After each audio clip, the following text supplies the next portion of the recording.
Adlerian Psychotherapy. The following are quotes by Alfred Adler. A simple rule in dealing with those who are hard to get along with is to remember that this person is striving to assert his superiority, and you must deal with him from that point of view. It is easier to fight for one's principles than to live up to them. Meanings are not determined by situations, but we determine ourselves by the meanings we give to situations. Brief biography, 1870 to 1937. Alfred Adler was raised in Vienna, Austria, in a middle-class, Jewish grain merchant family. He was the second of 6 children, 4 boys and 2 girls. Adler experienced a number of traumatic events while growing up. One of his brothers died lying next to him. During his early years, Adler was his mother's favorite because he was quite sickly. He suffered from rickets, which kept him from walking until he was 4 years old. The third child dethroned Adler as his mother's favorite, and after that, he turned to his father for support. Father and son remained close for most of Adler's life. When Adler was 5 years old, he nearly died of pneumonia. During the doctor's visit, Adler heard the doctor tell his father that Alfred is lost. It was because of this near-death experience that Adler decided that he wanted to become a medical doctor. Many of the ideas and concepts that comprise current psychotherapy can be traced directly to Adler's views of his early childhood experiences. Adler's earliest memories were of sibling rivalry, jealousy, and sickness. He was known for his calm negation-protective spirit toward his older brother Sigmund, whom he viewed as a strong rival. Adler's early childhood experiences with illnesses and trauma provided the basis for his theory of organ inferiority and inferiority feelings. According to Adler, each person has a weak area in his or her body, organ inferiority, that tends to be the area where illness takes place, the stomach, head, or heart. Adler wrote psychoanalytic articles on organ inferiority.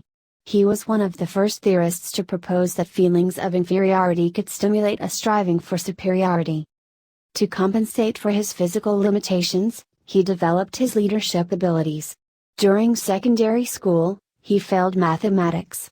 The teacher recommended that he be removed from school and become apprenticed as a shoemaker. Despite this recommendation, Adler persisted, studied at home, and thereafter went to the head of his class in mathematics. As Adler grew older, his health improved.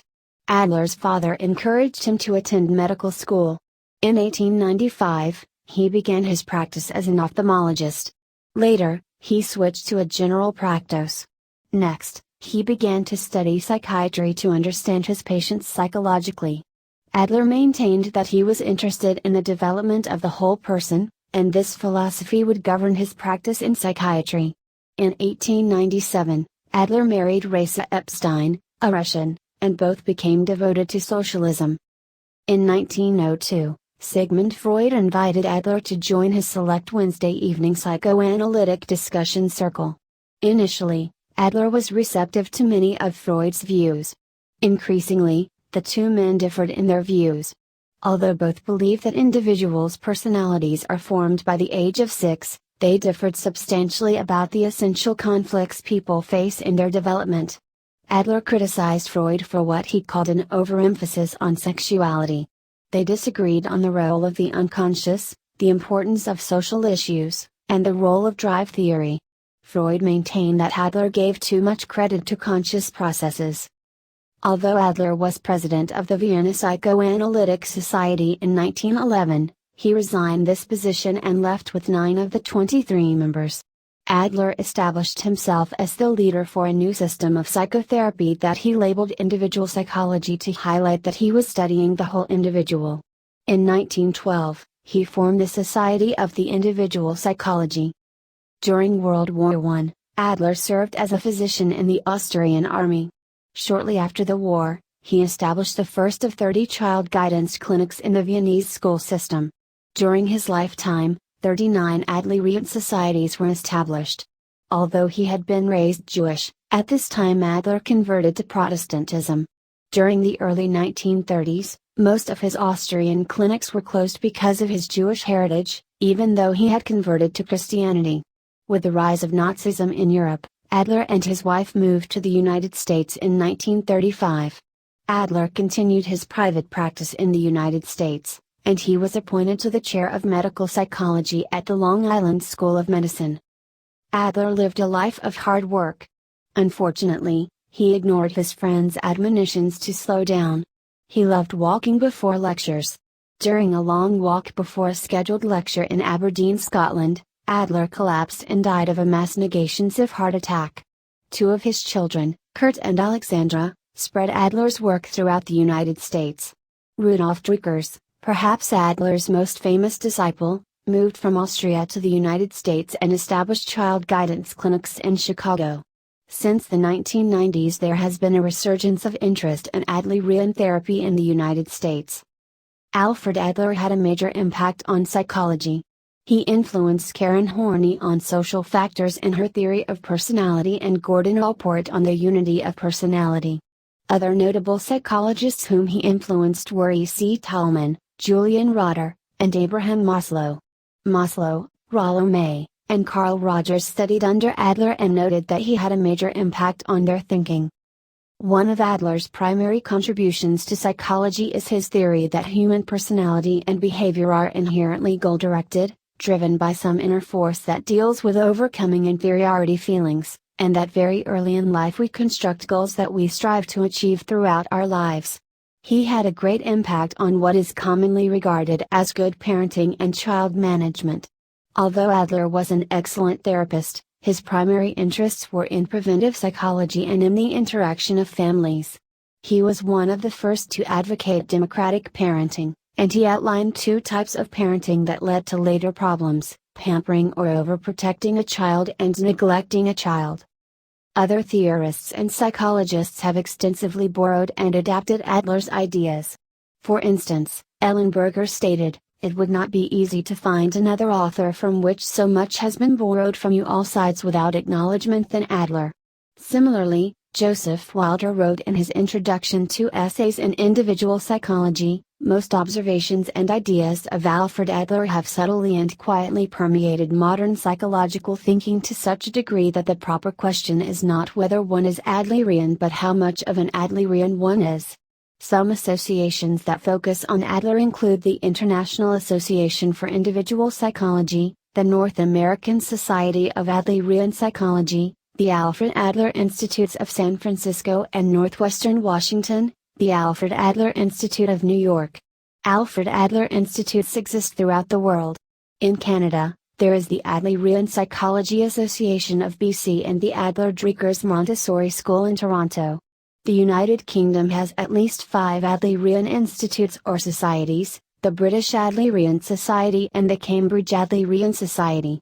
In Austria, there is the Austrian Society for Individual Psychology and the Rudolf Dreikurs Institute. Key concepts. Adler's view of human nature. Adler's view of human nature is holistic and phenomenological in orientation. He emphasizes that individuals' perceptions of their early childhood events have an important influence on the rest of their lives.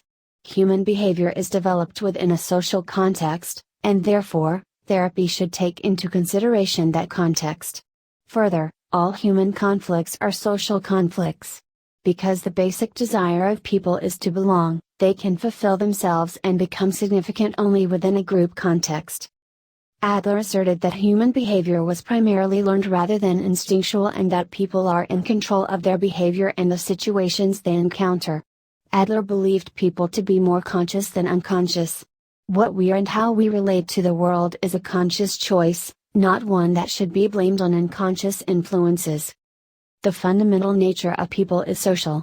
Moreover, Adlerians believe that dividing up individuals into parts or forces, for example Freud's ego, and superego, was counterproductive because it was mechanistic. Human beings are creative, self-determined decision makers who are free to choose their life goals. We construct our reality based on our ways of viewing the world. From Adler's perspective, people are neither inherently good nor bad, but based on their appraisal of an immediate situation and its payoff, they may choose to be good or bad. Individuals have an innate human potential for social interest. Children enter the world with an innate response pattern of love and affections. Adler described social interest as the ability to participate and the willingness to contribute to society. To function adequately in life, people must develop sufficient social interest, otherwise, deficiency and maladjustment occur. Our desire to belong is a lifelong pursuit and is marked by our efforts to find our place in life. Individuals' development of feelings of inferiority is considered to be part of the human condition and inevitable. All of us at some point, usually in early childhood, experience evaluations of inferiority, which may lead to feelings of inferiority. It is the nature of people to try to overcome feelings of inferiority developed in childhood by striving to become superior in self-selected areas. Adler believed that feelings of inferiority are not necessarily negative, they provide the motivations for subsequent adolescent and adult achievement in life. Adler's theory of personality. Whereas Freud stressed the role of psychosexual development and the Oedipal complex, Adler emphasized the effects of children's perceptions of their family constellations and their struggles to find their own significant niches within them. Adler argued that one's personality is a complete unity, the principle of holism. Whereas Freud said that there was a conflict between his three proposed parts of one's personality, id, ego, and superego, Adler maintained there was no internal war or conflict and that the individual moves only in one direction. Clients should not be analyzed from the perspective of urges and drives but rather from the perspective of the total fields in which they operate. The Adlerian concept of the unity of behavior is similar to Gestalt psychologists' view of behavior. A person is an indivisible unity. The Adlerian concept of personality development is founded on the following 9 concepts: 1. Social interest, 2. Masculine protest, 3. Lifestyle, 4. Goal directive and purposeful behavior, 5. Feelings of inferiority, 6. Striving for superiority, 7. Fictional finalism, 8. Family constellation, and 9. Birth order. Social interest. Social interest is an Adlerian concept that refers to individuals' sense of being part of the human community and their attitudes toward others. Adler maintained that society was important in the development of one's individual character and one's emotion. Children seek to find their places in society, they also develop a sense of belonging and of contributing. Adler described social interest as an individual's ability to empathize with others, to see with the eyes of another, to hear with the ears of another, to feel with the heart of another. People show or demonstrate their social interest. Adler presumed an innate potential for social interest. When our social interest has been developed adequately, we find solutions to problems and feel at home in the world. Adlerians believe that to have solid mental health, one must have adequate social interest. At the affective level, social interest is an individual's deep feeling of belonging to the human race and empathy with fellow men and women. At the cognitive level, social interest is a person's recognition of interdependence with others, that is, that the welfare of any one individual ultimately depends on the welfare of everyone. At the behavioral level, a person's social interest can then be conceptualized as actions aimed at self-development as well as cooperative and helpful movements directed toward others. The person whose social interest is developed tends to find solutions to problems, feels at home in the world, and sees things more clearly. The person not interested in his fellow or community faces the greatest difficulties in life and makes the greatest injury to others. Lifestyles that do not evidence an interest and concern for the welfare of others are considered pathogenic. Pathological lifestyles are marked by strivings that are self-centered, exploitive, demanding, uncaring and aggressive.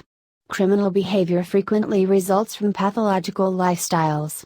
The development of social interest is, therefore, critical to the prevention of antisocial behavior. Adler proposed that social interest could be used to change the behavior of antisocial and criminal people. Social interest provides us with a basically positive outlook on life and an interest in developing the welfare of others. Masculine protest.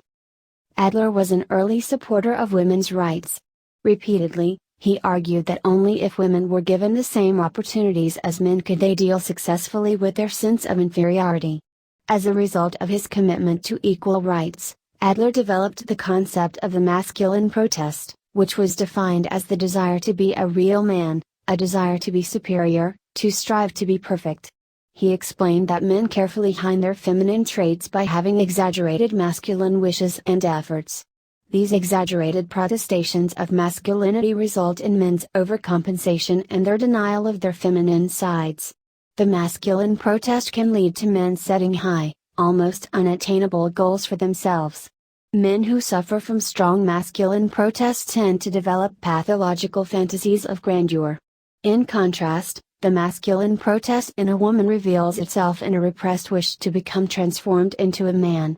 One positive consequence of the masculine protest in women is that some women may strive very hard for superiority in their professional fields, especially if such professions are dominated by males.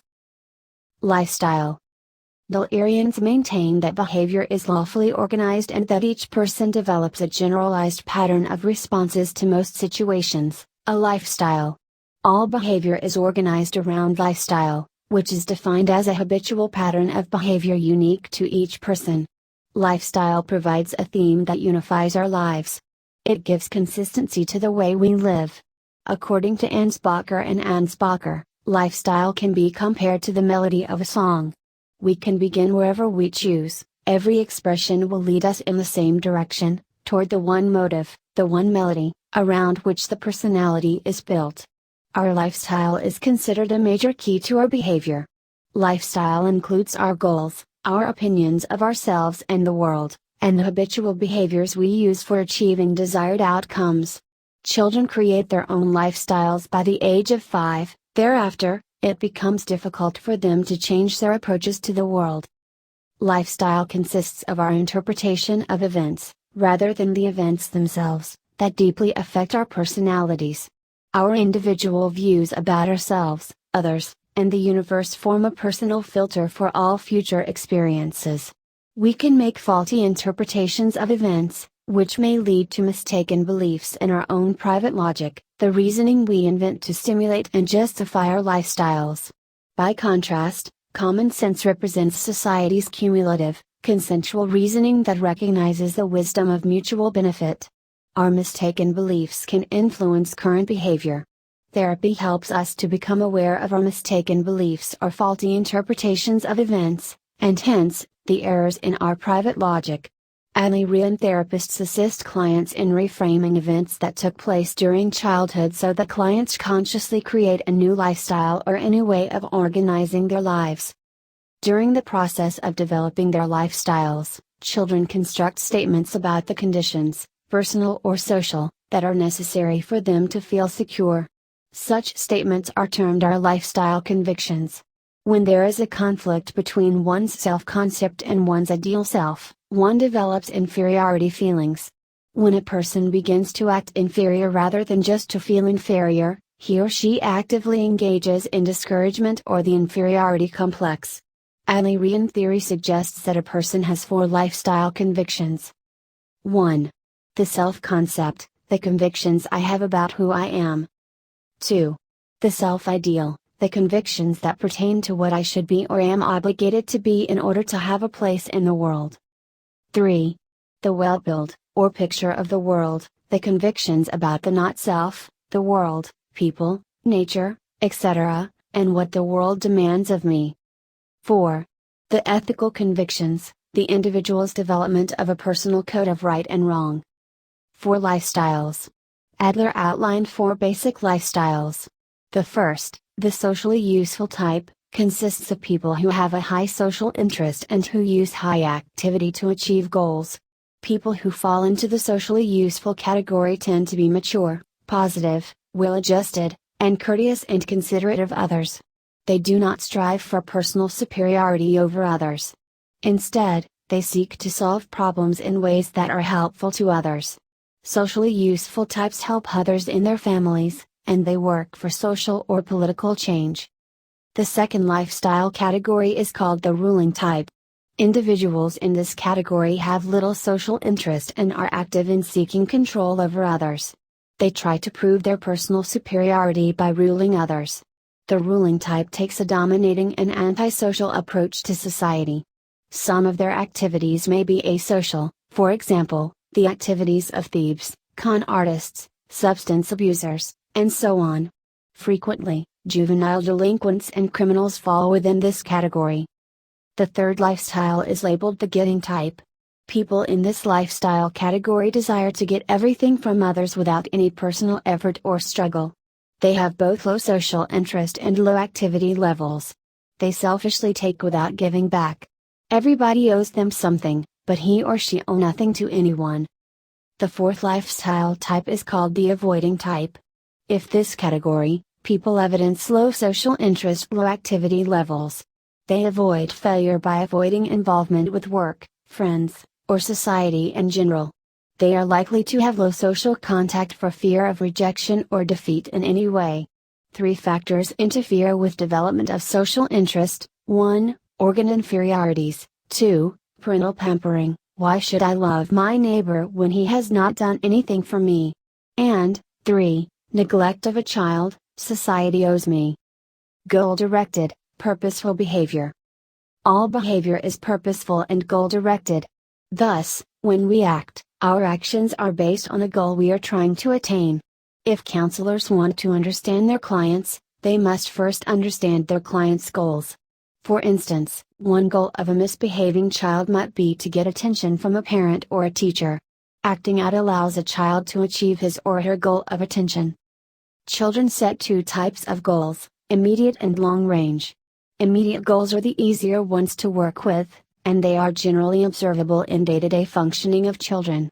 Children may have several immediate goals at once. These goals are more amenable to change and short-term counseling, if necessary. In contrast, long-range goals indicate children's private, inner logic and form their basic outlooks on life. Long-range goals are established early in life. They are more rigid and less susceptible to change. Children's perceptions of their interactions within their families are pivotal in their establishment of long-range goals. For instance, if a child believes that he is rejected or not loved by a parent, his basic goal in life might be to obtain love from others, regardless of the cost. Another reaction might be a child who establishes a long-range goal of punishing her parents. This behavior is predominant in angry children, delinquents, and others who may seek to harm their parents by harming themselves. All human behavior has a purpose, which is usually of a social nature. We establish both immediate and long-range goals, and we may not be consciously aware that we have set such goals for ourselves. We set goals to find and secure our places in life. The movement toward a goal is always in relationship to ourselves and others. All behavior has its own private logic, which is usually located at the unconscious level. Our private logic affects the way we think and feel about our purpose in life and the manner in which we seek to achieve our fictional goals. Healthy human development takes place when we become more conscious of our own private logic and the unique ways in which we have unconsciously constructed meaning of the world. Most times we are unaware of the inner private logic that guides our behavior. When counselors help clients to analyze their goals and private logic, they are taking important steps to helping them lead more productive lives. Feelings of inferiority. According to Adler, all humans begin their psychological life with feelings of inferiority. When we are born, we are totally dependent on others for our survival. Hence, we become aware of strong general feelings of inferiority very early in our lives, especially in relationship to our parents.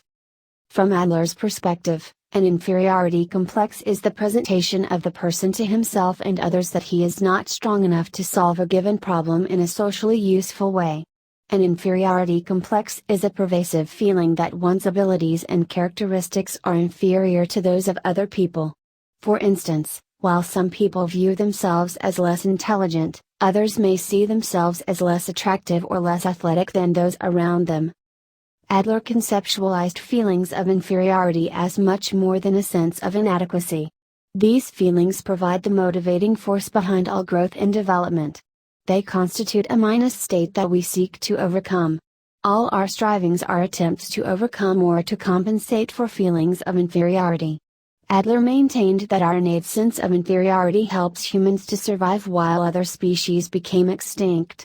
He characterized feelings of inferiority as inevitable, universal, and normal. Striving for superiority. People seek to compensate for feelings of inferiority by striving for superiority, which is a concept Adler used to explain our drive to master external obstacles, to gain power and status, and to arrive at a positive state. Because we cannot ever completely rid ourselves of feelings of inferiority, striving for superiority becomes a dominant theme in our lives. It is important to understand the differences between striving for superiority and a superiority complex. In using the term superiority, Adler did not emphasize being superior to others. An individual who has a superiority complex inflates his or her own self-importance to overcome feelings of inferiority. When one has a superiority complex, one has a negative impact on others. We put others down to mask our own negative feelings about ourselves. Striving for superiority is a positive striving for perfection. Healthy people strive for superiority, however, they do not develop a superiority complex to mask true feelings of inferiority. Throughout our lives, we struggle to achieve our places in life, and we strive for perfection in achieving our goals. Our striving for superiority contributes to the development of the human community because it pushes us to make positive contributions in science, technology, and in the arts. Fictional Finalism. Adler was influenced by the philosopher Hans Vaihinger, whose book, The Psychology of the As If, was originally published in 1924. According to Vaihinger, people live by many fictional ideals that have no relationship to reality, and that cannot be tested and confirmed. Some examples of such fictionalisms include honesty is the best policy, all men are created equal, and the end justifies the means. Any ideal or an absolute is usually a fiction. Fictionalisms can help us deal more effectively with reality, or they may block our attempts to accept reality. If we believe there are a heaven and a hell, such beliefs will influence how we live. Adler believed that fictional goals develop during individuals' early childhood, and they exist primarily at the unconscious level of awareness throughout one's life. Our fictional goals influence the way we think, feel, and act throughout our lives. Ansbacher indicates there are 5 points to Adler's understanding of fictional finalism. A fictional goal. 1. Provides for the internal, subjective causation of psychological event. 2. Represents a creation of the person and is primarily subconscious. 3. Becomes the principle of unity and self-consistency of one's personality. 4. Forms the basis for a person's orientation in the world, and 5. Supplies one way of compensating for feelings of inferiority. The family constellation. Adler made important contributions regarding the functioning of families. He used the term family constellation to describe the composition of a family and one's position within that system. According to Gilliland and James, the family constellation mediates the genetic and constitution factors the child brings into it and the cultural factors the child learns from it. The personality characteristics of each family member, the sex of the siblings, family size, and the birth order of the children all influence how individuals find their niche in life. Each of us engages in creative and subjective interpretations of our place within our families. We live in our own unique private worlds created by our own perceptions. It is not what we are that determines our behavior, but rather it is what we think we are that has the most impact on us. We develop expectations that become self-fulfilling prophecies because we enact in our lives what we believe about ourselves and other people. Birth order.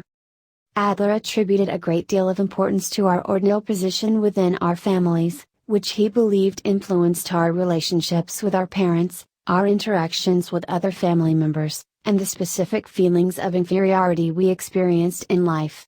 Birth order refers to the placement of siblings within the family. 5 ordinal positions within a family constellation are identified in the literature: 1. The firstborn, 2. The secondborn, 3. The middle child, 4. The youngest child, and 5. The only child. There is potentially a favorable or an unfavorable outcome based on each birth order place. Our birth order may present us with special challenges and encourage us to form complex rivalries and alliances within our families. Adler posited that birth order was one of the major childhood social influences from which the child creates a lifestyle. The firstborn. Many parents lavish a great deal of time and attention on their firstborn. As a result, the child may hold a secure position within the family. Adler referred to the firstborn as the reigning monarch who is given undivided attention. With the arrival of the second child, the monarch is dethroned because parents must share their time with the new arrival. One consequence is that the former monarch waits to be served. He or she builds resentment, and the battle is begun to regain the monarch position. Adler theorized that all firstborns suffer the loss of the privileged positions, but only those who have been pampered excessively by their parents feel great resentment, discouragement, and hatred toward the new sibling. A number of factors moderate the firstborn's degree of discouragement, including the age when displaced and the amount of parental preparation for the new arrival. Yet, the fact is abundantly clear: the firstborn's place in the family is no longer the same. The new arrival makes the former little monarch the older child who is given high expectations of responsibility and cooperation. Adler stated that of all the children within a family, firstborn best understand the significance of power and the exercise of it. Some other characteristics of firstborns are that they become conservative in outlook, they nostalgically look to the past, and they are disproportionately interested in organization and the maintenance of the status quo. Firstborns tend to become highly organized, responsible, and conscientious. When they are deficient in social interest, they are inclined to be very insecure, suspicious, and hostile toward others and society in general. A favorable outcome of being the oldest child is that one feels a sense of responsibility and takes care of others. In contrast, an unfavorable outcome might be that one feels insecure and becomes overly reliant on rules. The second-born. The second-born child grows up knowing that he or she has to share parental time and attention. Because second-born children are not concerned about the loss of power and authority, they tend to be optimistic, competitive, and ambitious. If the firstborn encourages the second-born to catch up, the latter's development tends to be positive and healthy. Conversely, if the older sibling expresses strong resentment against the second child and excels in virtually every area, the second child might set high goals that lead eventually to failure. In most instances, the second child strives in directions different from the firstborn. A great deal depends on the second-born child's interpretations of how he or she is treated within the family. The middle child. The middle child must share from the very beginning. Such children often feel as if they are in a difficult and an unfair position. Middle children may feel defeated by their older and younger siblings, or they may surpass them. They learn the skills of manipulation and negotiation from the family politics in which they find themselves. Middle children strive in areas different from those of the oldest child. One potential favorable outcome for middle children is that they are ambitious and develop a strong social interest. Unfavorable outcomes are that they are rebellious and envious, and they often experience difficulty being a follower. The youngest child. The youngest child tends to be pampered within the family constellation. The youngest children often have older siblings to look after them. They may become family pets and be considered cute. Because there are so many role models within the family constellation, youngest children may excel over all others to establish their place within the family. Many youngest children develop a competitive orientation, and they become high achievers at whatever they undertake. Youngest children who are spoiled and pampered expect that others will take care of them. As adults, they may find adult responsibilities too much to bear, or they become dependent on using their charm to get others to meet their needs. One favorable consequence of being the youngest child is that one gets much stimulation and loads of opportunities to compete. A potential unfavorable result is that one feels inferior to everyone. The only child. Similar to the youngest child, the only child is usually pampered. Adler suggested that the only child is not likely to develop a competitive spirit. Instead, such children develop exaggerated views of their own importance. Because only children spend a great deal of time alone, they may develop rich imaginations. Without models or competitors, they seldom learn to share or to compete for attention. Only children may develop lifestyles that are characterized by timidity and overdependence on others. They are likely to be deficient in social interest. Adler believed that a person's perceived role within a family constellation was more important than the birth order itself. Adlerians examined the number of years between siblings and claimed that such distance may take on the role of birthplace. For instance, if there are 3 siblings, with the oldest being 10 years of age, the second 8 years, and the third 1-year-old, this family constellation resembles a family with an older and younger sibling, first 2 children, and the youngest child as being more akin to that of an only child. A major contribution of birth order research is that it has helped psychologists understand why brothers and sisters within the same family are no more similar in personality than are those from different families. According to Soloway, the family is not a shared environment but a set of niches that provide siblings with different outlooks on life. The personalities of siblings vary within the same family because they adopt different strategies to achieve parental favor. Adlerians believe that independence training for children is critical. Never do for your children what they can do for themselves. Children who are dependent are demanding.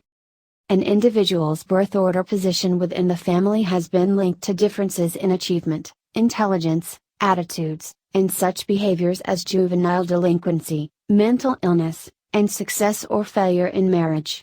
One research study reported that firstborn individuals are overrepresented in the college population compared with their siblings. Belmont and Marola studied nearly 400,000 young men from the Netherlands and found a positive relationship between birth order and nonverbal intellectual aptitude. Likewise, Zwagenaft's study found that firstborns were overrepresented as members of the U.S. Congress. Adler and parenting style. Adler's theory of personality and therapy had an important impact on the development of good parenting skills. As discussed earlier, he identified 2 parenting styles, pampering and neglect, that were destined to cause problems in adulthood. Pampering, overprotecting children, giving them too much attention, and protecting them from the harsh difficulties of life, results in children who are poorly prepared to deal with the realities of everyday living, are highly dependent, and are apt to find it hard to make decisions on their own. They may think that things should be given to them, and they may not develop a strong desire to be independent and to overcome inferiorities. Pampered children may not learn self-reliance, they approach life, work, and marriage from a self-centered orientation. They grow up to be adults who try to resolve their problems by making unrealistic demands on other people and by expecting everyone to respond positively to his or her desires.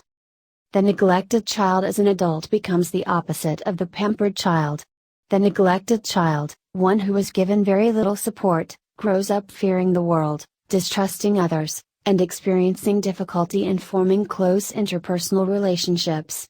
When parents fail to provide sufficient love and care for their children, the net result is that such children view adults negatively. Their inferiority gets manifested by suspicious behavior, isolation, and maliciousness.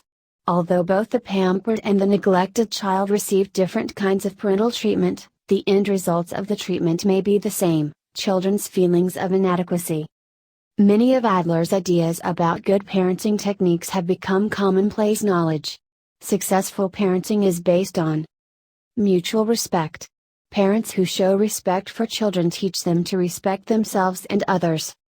Encouragement. Encouragement suggests faith in and respect for children as they are, rather than as we want them to be. Natural and logical consequences. Consequences permit the child to experience and learn from the results of his or her own behavior. For instance, a child refuses to wear a coat while it is raining, he gets wet. Setting freedom and limits for children. Adlerians maintain that children need and want limits and that those limits should be expanded as the child ages. Part of the role of parents is to filter out negative influences in their children's lives. Reasonable limits make a child feel protected by his or her parents. Children accept limits better when they help make the rules through a process of discussion that includes a statement containing the reasons for the rules or limits. For example, safety. Parents must enforce limits consistently. Adler's theory of life tasks. Adler considered the desire to experience a heightened sense of belongingness with other people as a universal drive. Our drive for belongingness motivates us to become involved in a series of life tasks that are central to our psychological development and mental health. 3 life tasks contained in Adler's theory of individual psychology are: 1. Developing friendships with others. 2. Realizing a loving relationship with another person. 3. Working in a satisfying and meaningful occupation. Adler and healthy mental development. Adlerians postulate that children feel they have to stake out territory that will allow them to excel, to become popular, or to be a real man or a real woman. If children evaluate their own abilities and believe that they can achieve their desired places, they will pursue positive behaviors and have positive mental health. Conversely, if they feel that they cannot find their places, they will become discouraged and may engage in disturbing behavior in an effort to find their place. The maladjusted child is not sick but rather discouraged. Triggers place the goals of the misbehaving child into 4 categories: 1. Attention getting, 2. Power seeking, 3. Revenge taking, and 4. Declaring deficiency or defeat. Adlerians observe that individuals' health is significantly influenced by their ability to form and maintain friendships and meaningful relationships with others. People who experience difficulty establishing and maintaining meaningful friendships are often at risk for depression, frustration, anger, and social alienation. Mental health is also linked with encouragement, whereas poor mental functioning is associated with discouragement. Adler observed that we cling to the mental, emotional, and behavior habits we developed in childhood to cope with feelings of inferiority. Because we interpret our experiences in terms of our lifestyles, or habitual ways of viewing the world, we invent excuses to support our world perceptions. Common excuses are "nothing ever works out for me," or "nobody ever really loved me." Adler and development of maladaptive behavior or psychopathology. According to Adler, an individual's underdeveloped social interest is the one factor that underlies all types of psychological maladjustments. Adlerian psychology conceptualized maladjustment as the individual's development of exaggerated feelings of inferiority and exaggerated striving for superiority. Adler equated psychopathology with a feeling of discouragement, a feeling of hopelessness, and the belief that one's world is not going to change for the better. Maladaptive behavior develops when individuals become discouraged or when they encounter disappointing circumstances. When people lose the courage to face demanding life situations, they move from a position of inferiority to inferiority complex.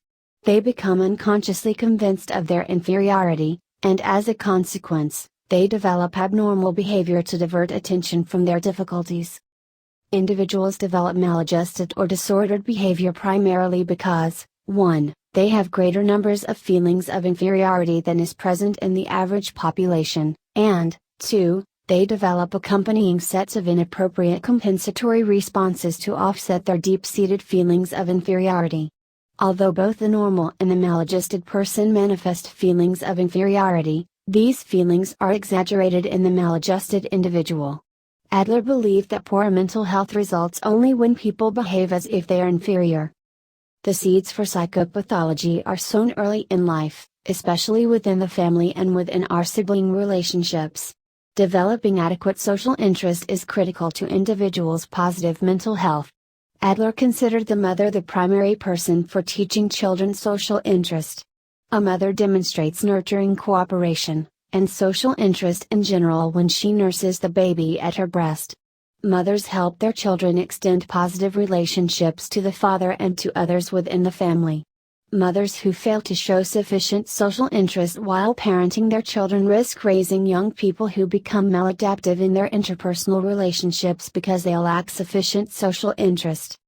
Also, as discussed previously, parents can contribute to their children's maladaptive behavior by showering them with too much pampering and gifts or by neglecting them. When parents pamper their children excessively, they rob them of their independence, initiative, and self-confidence. Pampered children do not learn self-reliance, they approach life, work, and marriage from a self-centered orientation. They grow up to be adults who try to resolve their problems by making unrealistic demands on other people and by expecting everyone to respond positively to his or her desires. Likewise, When parents fail to provide sufficient love and care for their children, the net result is such children view adults negatively. Their inferiority gets manifested by suspicious behavior, isolation, and maliciousness. Although both the pampered and the neglected child received different kinds of parental treatment, the end results of the treatment were basically the same. Parental overprotection and inattentiveness lead to children's feelings of inadequacy. An important physical deficiency or a severe illness, especially when one is young, may also bring out strong feelings of helplessness. Problems occur when such children are not able to compensate adequately for inferiority feelings. Abnormal behavior results when individuals develop a massive sense of inferiority in early childhood such that they become discouraged about life. In an effort to compensate, they develop inappropriate patterns of behavior, show an unrealistic striving for superiority over others, develop a superiority complex, or create an exaggerated opinion of their own abilities and accomplishments. Adler used a number of characteristics to describe the maladjusted or neurotic individual. The neurotic person overcompensates for feeling insecure. For instance, the overindulged child may become self-centered, the neglected child may seek revenge against society. Neurotic approaches to life include a distancing attitude and a hesitating attitude. A person who uses a distancing attitude attempts to protect himself or herself by keeping others at bay, perhaps even becoming overly formal in conversations. An individual who develops a neurotic hesitating attitude is never quite sure of himself, therefore, he hesitates in making important decisions about life in an effort to avoid any feelings of inferiority. Safeguarding tendencies. The neurotic individual is inclined to be rigid in thought, to see life in dichotomous black and white terms, to have excessive fears, to vacillate, and to be dependent rather than independent. What distinguished one maladjusted person from another was the safeguarding tendencies each individual acquired to protect himself or herself from feelings of inferiority. Adler used the term safeguarding tendencies to describe his belief that people create patterns of behavior to protect their exaggerated feelings of self-esteem against public disgrace. His concept of safeguarding tendencies is similar to Freud's concept of defense mechanisms. Whereas Freud maintained that defense mechanisms operate unconsciously to protect the ego against anxiety, Adler asserted that safeguarding tendencies are primarily conscious. The type of safeguarding tendency chosen differentiated the type of disorder the individual developed. Adler considered an individual's selection of a safeguarding tendency as a creative act. Some common safeguarding tendencies are excuses, aggression, and withdrawal. Excuses form the most common type of safeguarding tendency. Typically, people express excuses with such phrases as yes, but or if only. In the yes, but excuse, people initially state what they claim they would like to do. I would like to go back to complete my degree, and then they follow this what sounds good with an excuse, but I don't have the time, enough money, and so on. The if only excuse is similar to the yes, but one, however, the person usually blames someone else for his or her not completing the desired act. Aggression is another common safeguarding tendency. According to Adler, people use aggression to safeguard their exaggerated superiority complexes. Safeguarding by aggression may take the form of depreciation or accusation. Depreciation is the tendency to undervalue another person's accomplishments while overvaluing one's own. Criticism and gossip are aggressive behaviors. The only reason Jennifer got the promotion is that she slept with the boss. Withdrawal is another safeguarding tendency. An individual may safeguard himself from another by putting distance between the two. Adler outlined 4 types of safeguarding using withdrawal. 1. Moving backward, the tendency to safeguard one's fictional goal of superiority by reverting to a more secure period of life. 2. Standing still. People who stand still do not move in any direction, and they insulate themselves against any threat of failure. 3. Hesitating when faced with difficult problems. Procrastinations give them the excuse, it's too late now. And 4. Constructing obstacles, building a straw house to show that one can knock it down. Everyone develops some form of safeguarding tendency.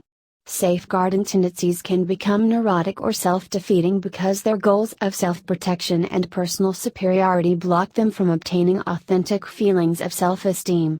Adler was convinced that most compulsive behaviors are attempts to waste time. He considered compulsive hand-washing, retracing one's steps, behaving in an obsessive orderly fashion, and leaving work incomplete as all examples of hesitation. He believed that people construct straw houses to protect their self-esteem and prestige. The therapeutic relationship. A major goal of therapy is to encourage clients and to help them feel that change is possible.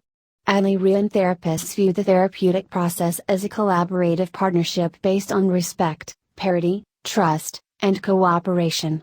The first principle of Adlerian therapy is to establish and maintain an accepting, caring, and cooperative relationship with the client. The therapeutic relationship is established by reflecting clients' feelings accurately and by communicating a deep understanding of the client's lifestyles. Clients learn that their life goals and their lifestyles are understandable. Therapists encourage clients to develop social interest or an active concern for the well-being of others. To symbolize that their relationship is one of equals, the Adlerian therapist and the client sit facing each other with their chairs at the same level. The therapist informs the client that people actively create their own problems based on their faulty perceptions or their inadequate learning. What has been learned can be unlearned. The therapist imparts the strong belief that the client is capable of change. Despite the egalitarian focus, Adlerian therapy also takes on a psychoeducational atmosphere. Adler accepted advice giving under certain conditions. Adlerian therapy. Adlerian therapists are concerned with understanding the unique, private beliefs and strategies that reveal our private logic and mistaken beliefs. Counseling can be short-term, intensive work to increase social interest, to encourage a greater sense of responsibility for our behavior, and to support behavioral change. Adlerian counseling helps individuals correct mistakes in perception and private logic that they make in their attempts to fit into social relations and to overcome feelings of inferiority. Once individuals have adopted mistaken goals, they construct other misconceptions to support the faulty logic. Phase 1 of Adlerian therapy, establishing the therapeutic relationship. During the beginning phase of therapy, clinicians work to establish a positive therapeutic relationship. They may use humor and small talk to establish a therapeutic alliance. Goals of the therapist. The goals of Adlerian counseling are centered on helping clients develop healthy lifestyles. The therapist talks about what a healthy lifestyle is as well as assisting clients to overcome feelings of inferiority. An unhealthy lifestyle is self-centered and based on mistaken goals. Adlerian psychotherapy has 4 major goals. 1. Establishing and maintaining a good client-therapist relationship. 2. Uncovering the client's dynamics, which include his or her lifestyle, goals, the dynamics of his or her family constellations, childhood illnesses, the basic mistakes included in his or lifestyle. 3. Developing interpretations that culminate in client insight. And 4. Reorientating the client. Adler declared that people can change their lifestyles and rid themselves of mistaken beliefs. He underscored again and again that individuals' interpretation of facts was far more important than the facts themselves. Adler used 3 entrance gates to an individual's mental life. 1. His or her birth order position in the family of origin. 2. His or her first childhood memory. And 3. His or her dreams. Role of the therapist. Adlerian therapists are often considered to be educators.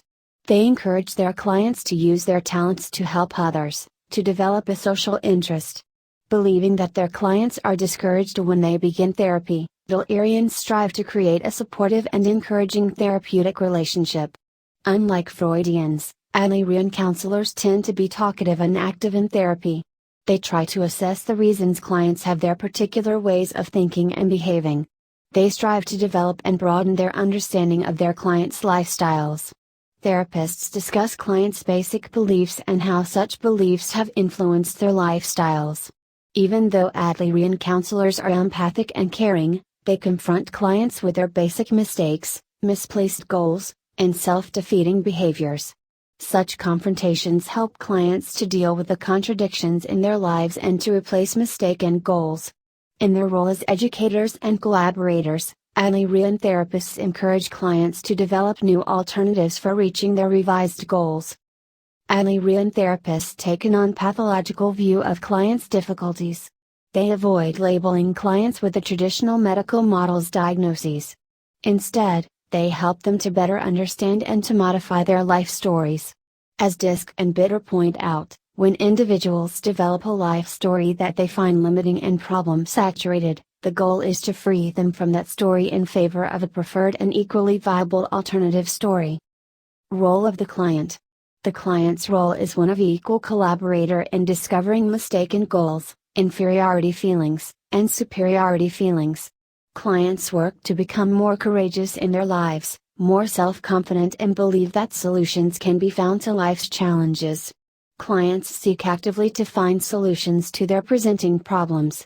They understand that the true solutions to their issues reside within themselves rather than within the therapist. Clients may be given simple homework assignments to complete and to bring to therapy. Phase 2 of Adlerian therapy, uncovering the client's dynamics. Assessment and diagnosis. An assessment of client's functioning is divided into two parts. First, the therapist assesses the client's lifestyle. Second, the therapist assesses and interprets the client's early recollections. This search for clinical understanding of clients is called a lifestyle investigation or lifestyle assessment, and it usually involves both individualized and structured exercises. Adlerian therapists begin by asking clients to tell their life stories.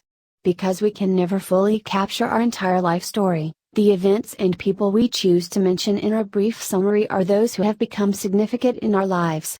The therapist listens for themes in clients' life stories, such as themes of achievement or failure. Adlerian therapists make a comprehensive assessment of clients' functioning. Using an interview questionnaire, therapists gather information about clients' family constellations and lifestyles. After analyzing and summarizing this information, the therapist gains an understanding of the client's early life. Adler used a structured interview to assess clients. In his book, Social Interest, A Challenge to Mankind, Adler provided the following outline for an interview. 1. What are your complaints? 2. What was your situation when you first noticed your symptoms? 3. What is your situation now? 4. What is your occupation? 5. Describe your parents as to their character, and their health. If not alive, what illness caused their death? What was their relation to you? 6. How many brothers and sisters have you? What is your position in the birth order? What is their attitude toward you? How do they get along in life? Do they also have any illness? 7. Who was your father's or your mother's favorite child? What kind of upbringing did you have? 8. Inquire for signs of pampering in childhood, timidity, shyness, difficulties in forming friendships, disorderliness. 9. What illnesses did you have in childhood and what was your attitude to them? 10. What are your earliest childhood recollections? 11. What do you fear, or what did you fear the most? 12. What is your attitude toward the opposite sex? What was it in childhood and later years? 13. What occupation would have interested you the most, and if you did not adopt it, why not? 14. Is the patient ambitious, sensitive, and inclined to outburst of temper, pedantic, domineering, shy, or impatient? 15. What sort of persons are around you at present? Are they impatient, bad-tempered, or affectionate? 16. How do you sleep? 17. What dreams do you have? Of falling, flying, recurrent dreams, prophetic, about examinations, missing a train? 18. What illnesses are there in your family background? Analysis of clients' basic mistakes. After Adlerian therapists have obtained a summary of their clients' early recollections and lifestyle, they can examine the client's basic mistakes. As noted earlier, most of us develop basic mistakes as we develop our lifestyles. During childhood, We construct reasons and principles regarding what we experience. These principles may be purely or partly fictional. Mosaic lists 5 basic mistakes that people commonly make. 1. Overgeneralizations. People are no good. You have to be careful of not getting too close to people. 2. False or impossible goals of security. I must please everyone if I am to be loved. 3. Misperceptions of life and life's demands. I never get any breaks. 4. Minimization or denial of one's worth. I'm stupid. 5. Faulty values. I must be first, regardless of who gets hurt in the process. Early recollections as an assessment technique. Adlerians also use clients' earliest memories as a major assessment tool. The therapist asks the client to recall his or her earliest memories, the age at which the event was remembered, and the feelings connected with the recollections. According to Adler, we select memories that coincide with our basic beliefs about ourselves and the rest of the world. It makes little difference whether or not these memories are real events or fantasies. Our adult lives revolve around what we perceived as having happened. Our earliest memories provide the therapist with an understanding of our mistaken beliefs, social interests, and future actions. Questions used to reveal earliest recollections include: think back as far as you can and tell me your earliest childhood memory. After surfacing a memory, the counselor searches for additional information about the memory by asking such questions as: what part of the memory stands out most in your mind? What are you feeling as you recall this memory? Where is this feeling located in your body? Are you an observer or an active participant in the memory?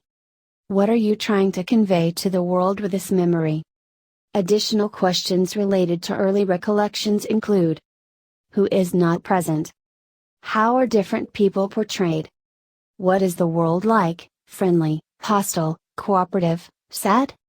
How would you describe your role, helping, passive, angry, independent? What outcomes take place in the memory? How would you describe your primary social attitude, I or we? Describe in a single sentence the underlying theme in your memory: life is.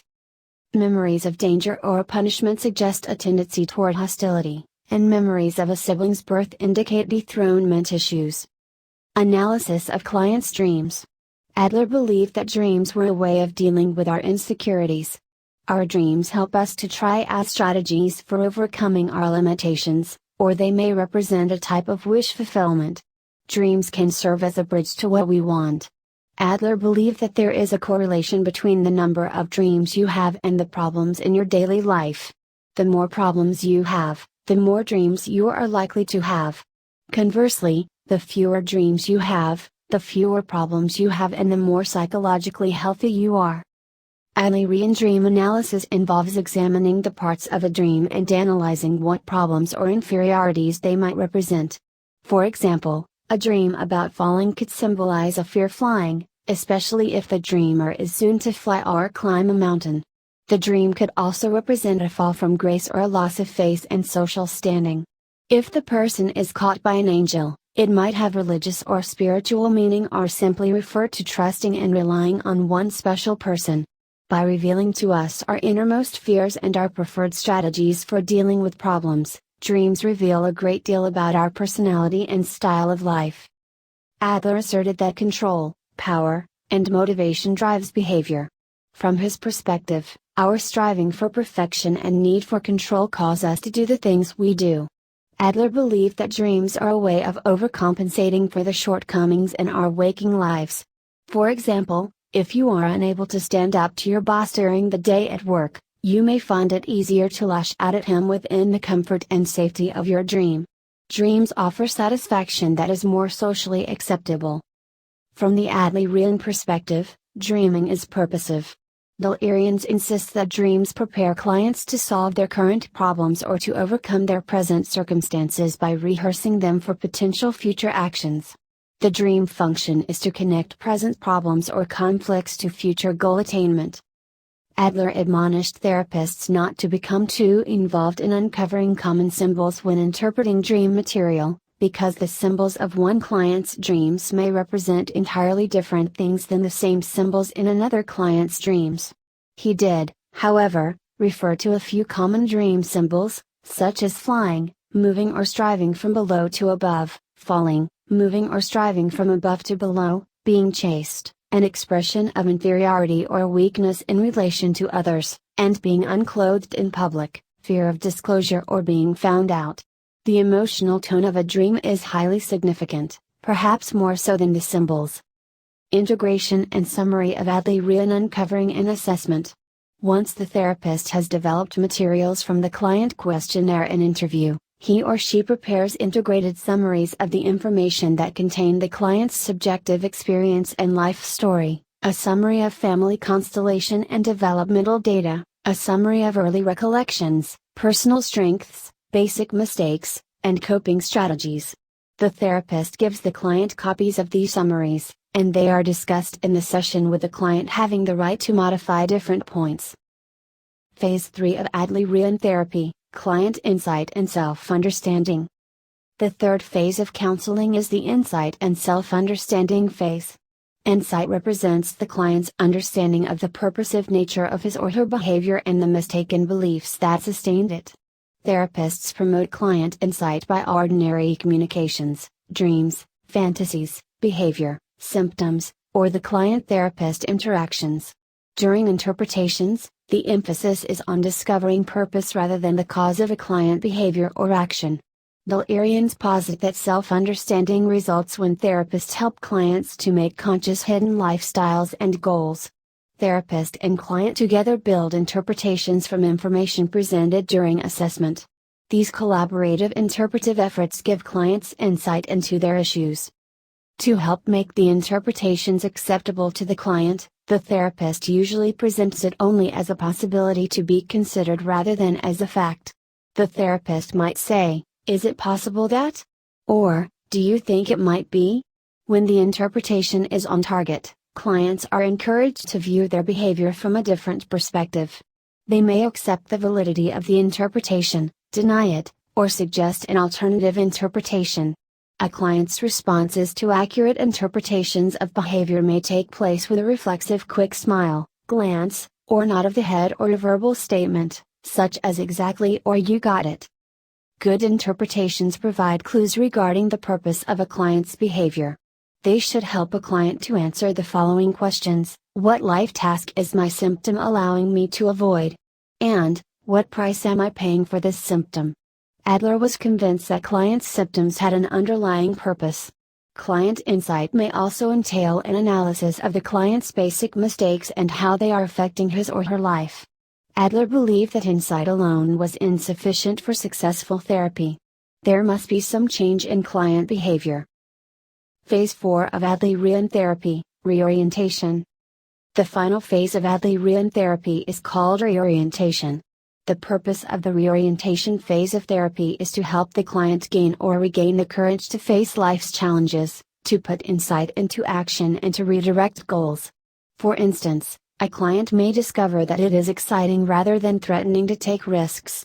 With the collaboration of the therapist, the client decides what behaviors she will keep to help her reach her goals and which she will discard. During the reorientation phase, the client is encouraged to develop more social interest in others.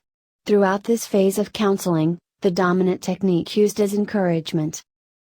Specific therapy techniques. Adlerian therapists use a number of techniques in working with their clients.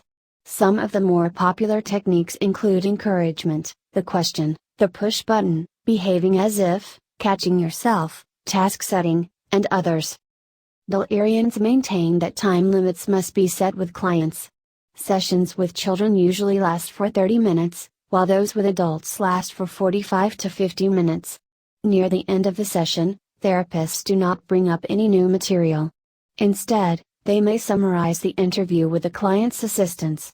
Homework assignments are usually made near the end of the therapy session. Offering encouragement. Encouragement is both a principle and a technique that pervades all of Adlerian therapy. However, it is particularly important when working with children. Adlerians assert that encouragement is necessary for children's healthy development. Children become what they are encouraged to become. Therapists use encouragement in working with clients when they express faith and belief in them. The encouraging therapist values the client as he or she is, demonstrates faith in the client, tries to build a positive self-concept within the client, gives the client recognition for his or her efforts, concentrates on the strengths and assets of the client. Asking the question. Adler proposed asking clients the question, which may be paraphrased as if I could magically eliminate your symptom immediately, what would be different in your life? Or, what would be different if you were well? Questions such as these help clients to the heart of what they would like to see changed in their lives. For instance, a client might reply, I would be a wife who spent more time with her husband, or, I would quit my job and start my own small business.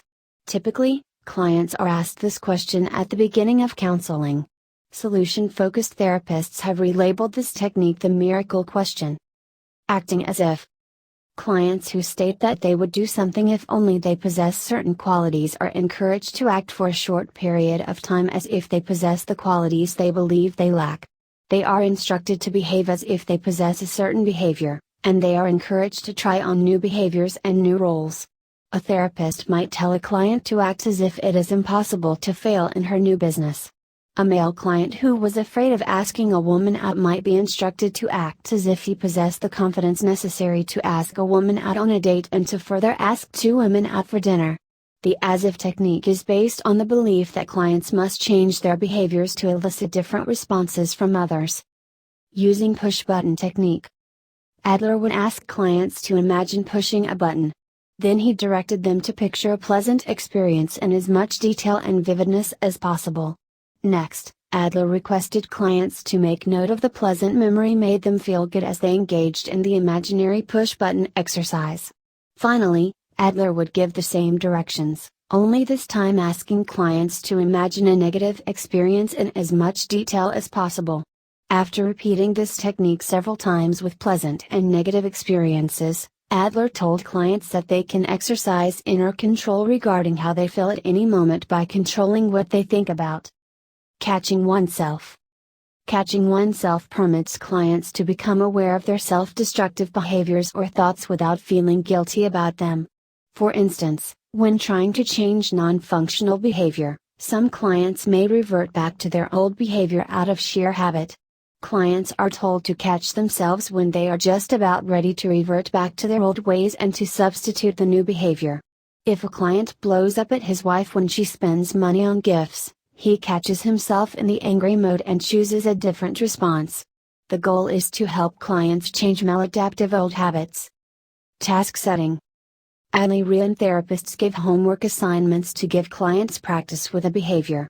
By using this technique, the client finds the threatening situations less and less frightening.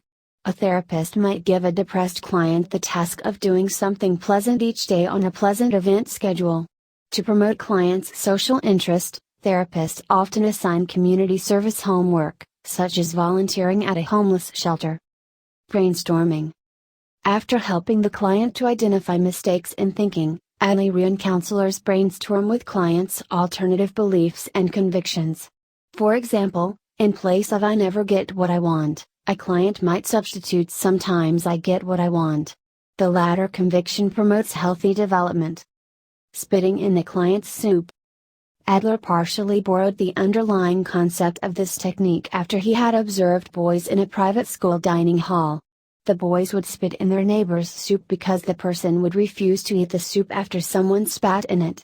Adler's intent in using this technique is to spit in the client's soup of excuses and hidden goals. When therapists reveal the hidden purpose of a client's symptom or behavior, they deprive him or her of the secondary gains that the symptoms provide. Similar to the boys in the dining hall, clients may decide not to eat the soup after the therapist has revealed the hidden purposes behind their behaviors. A mother who enjoys making her daughter feel inferior may continue to do so even after the behavior is pointed out, however the reward for the mother's behavior has diminished considerably. Multicultural issues and Adlerian therapy. If Adler were alive today, most likely he would garner a great deal of support from multiculturalists.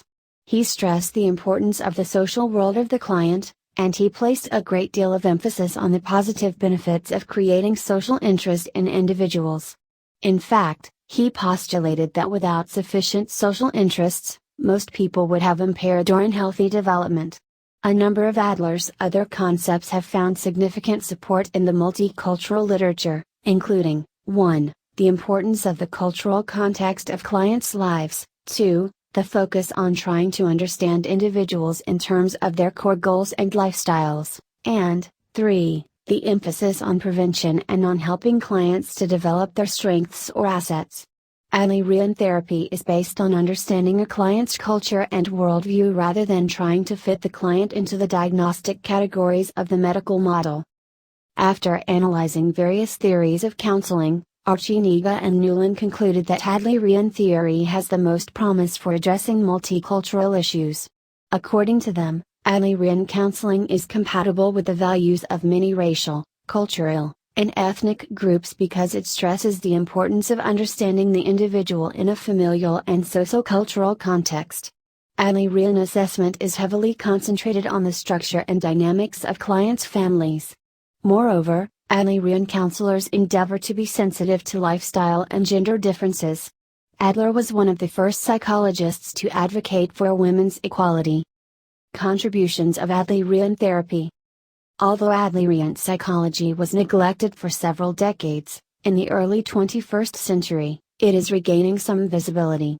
Across the nation, Adlerian training institutes, professional societies, and family education centers continue to increase in numbers. Adlerian training institutes are situated throughout the United States and Canada. They provide certificates in child guidance, counseling and psychotherapy, and family therapy. Many of Adler's concepts have been adopted by other theorists. Adler was a strong forerunner of parent education in his child guidance clinics. He emphasized understanding the purpose of a child's misbehavior, helping children to accept the logical and natural consequences of their actions, holding family meetings, and using encouragement rather than punishment to change poor behavior. In the United States, two leading parent education programs are based on Adlerian principles, the STEP program and active parenting. Some well-known contributions of Adler include coined phrases: inferiority, superiority complex, birth order importance, lifestyle, worldview, behavior goal-directed and purposeful, early recollections. Moreover, Adler had a great deal of influence on humanistic and existential psychology. Maslow incorporated Adler's emphasis on the creative power of individuals to shape their own destinies and on the importance of future goals. Similarly, Carl Rogers's key construct of empathy is a direct influence of Adlerian therapy. Another strength of Adlerian therapy is its emphasis on an egalitarian relationship between therapists and client. Adler's theory of personality and therapy was ahead of its time. His concepts related to organ inferiority are pivotal in counseling individuals with disabilities. The therapist focuses on how the client's lifestyle and goals influence his or her response to disability. Limitations of the Adlerian approach. Research on Adler's basic concepts, such as birth order, earliest childhood memories, and social interest has been extensive and mixed, but little empirical research has been conducted on the effectiveness of Adlerian therapy with either adults or children. With the revival of interest in Adlerian theory, research about early recollections, birth order, social interests, and other issues is increasing substantially. Another limitation of Adlerian theory is that Adler failed to systematize his thoughts so that they could be easily understood. Adler chose to spend more time teaching the principles of his theory than he placed on organizing and presenting a well-defined and systematic theory.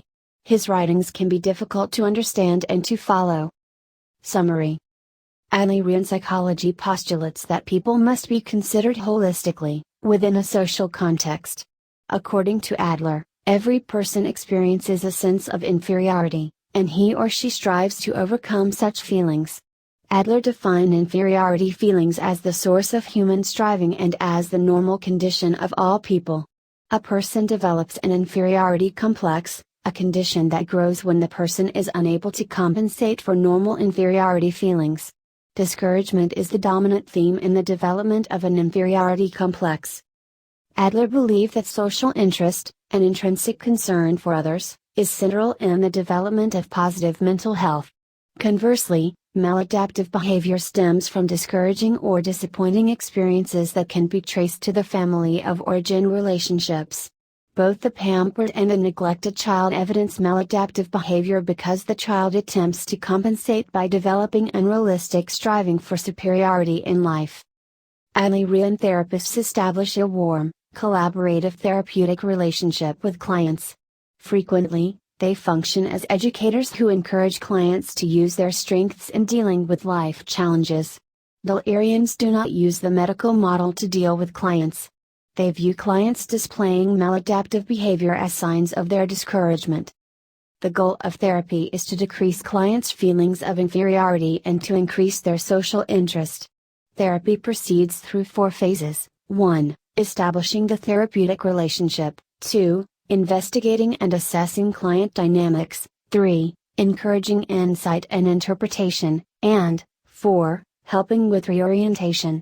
Some common counseling techniques include investigating clients' lifestyles, analyzing their earliest recollections and birth order. Adlerian concepts have been adopted broadly in psychology and especially in educational clinics for children and families.